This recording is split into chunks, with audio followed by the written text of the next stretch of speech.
Ya, sudah membahas soal langkah Indonesia yang mencari minyak ke Rusia imbas perang Timur Tengah. Kita sudah bersama dengan CEO Institute for Essential Service Reform, IESR, Fabi Tumiwa. Selamat malam, Pak Fabi. Selamat malam, Mas Ibrahim. Ini Indonesia dapatkan cadangan minyak mentah dari Rusia. Apa yang bisa dicermati dari kesepakatan ini, Pak Fabi? Yang pertama ini tentunya kabar baik ya. Seperti yang kita tahu, kita kan harus menggantikan 25% pasokan minyak mentah. Itu kira-kira 125.000 barrel per hari yang tadinya berasal dari timur tengah ya. Dan kalau kita hitung-hitung dengan perang ini sudah berjalan hampir lebih dari 45 hari kira-kira ya. Estimasi saya itu mencapai 5 juta barrel gitu kira-kira. 5 juta barrel minyak mentah yang harusnya diolah di kilang-kilang Pertamina, Cilacap, Balongan, Balikpapan gitu ya. Nah, ini dengan adanya jumlah defisit yang cukup besar, pemerintah memang harus mencari sumber-sumber minyak mentah baru. Nah, salah satunya Rusia karena juga kesesuaian ya, jadi jenis minyak Rusia itu dengan spesifikasi kilang yang ada di Indonesia. Jadi saya rasa apa yang dilakukan oleh Presiden untuk mendapatkan minyak dan juga LPG dari Rusia itu adalah upaya untuk memperkuat pasokan BBM kita.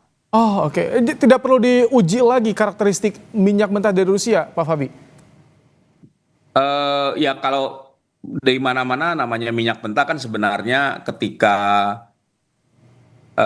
mau dibeli atau mau dipakai ya biasanya sudah punya eh, karakteristiknya. Jadi ya tidak perlu diuji gitu ya. Oke. Biasanya perusahaan minyak sudah tahu misalnya kan kalau kita lihat kan crude grade ya itu di semua lapangan itu memang punya karakteristik sendiri-sendiri. Jadi industri minyak sudah tahu gitu. Kira-kira kalau crude-nya berasal dari ladang minyak ini, misalnya karakteristiknya seperti apa, sulfur konten biasanya yang jadi isu karena kilang-kilang di Indonesia biasanya menggunakan minyak dengan sulfur rendah, Oh, gitu ya oke. kira-kira. Baik. Di mana di sini crude grade yang dimiliki oleh Rusia, yang saya tahu misalnya yang jenis Rusia Espo atau Sokol, itu memiliki kesesuaian dengan spesifikasi kilang gitu. Nah, Oke. sedangkan yang Rusia Urals mungkin kurang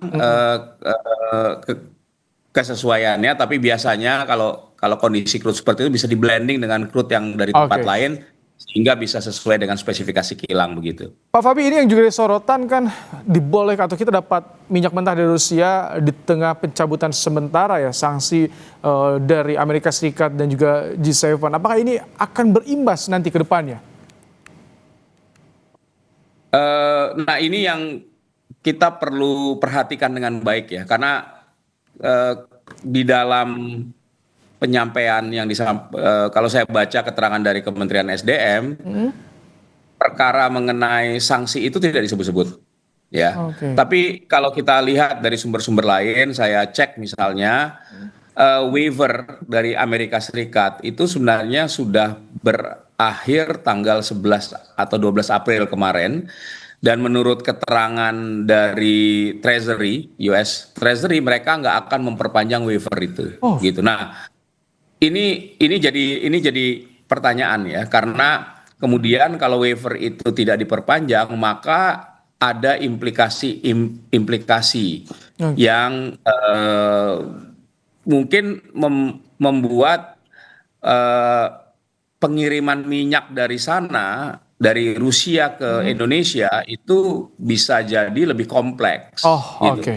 Ini harus dikaji kembali ya, artinya harus dicek lagi. Kemudian ini terakhir nih, perlu nggak kita antisipasi alih energi di tengah situasi seperti ini, Pak Fabi?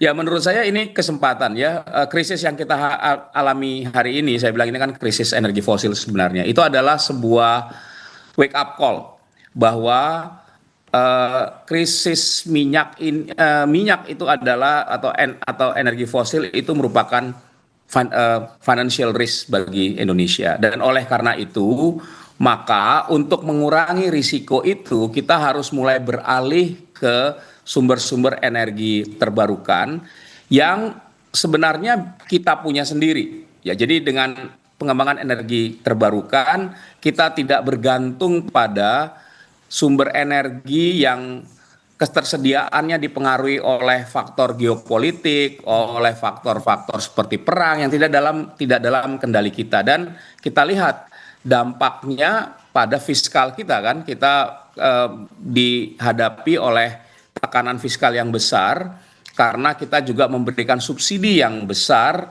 bagi energi fosil ya, minyak Baik, dan LPG, yang membuat ya kita harus memangkas anggaran-anggaran yang lain dan juga berdampak pada perkembangan ekonomi kita. Jadi baik, memang buah keharusan untuk kita melakukan transisi energi, berpindah menuju energi terbarukan. baik. Terima kasih untuk ulasannya.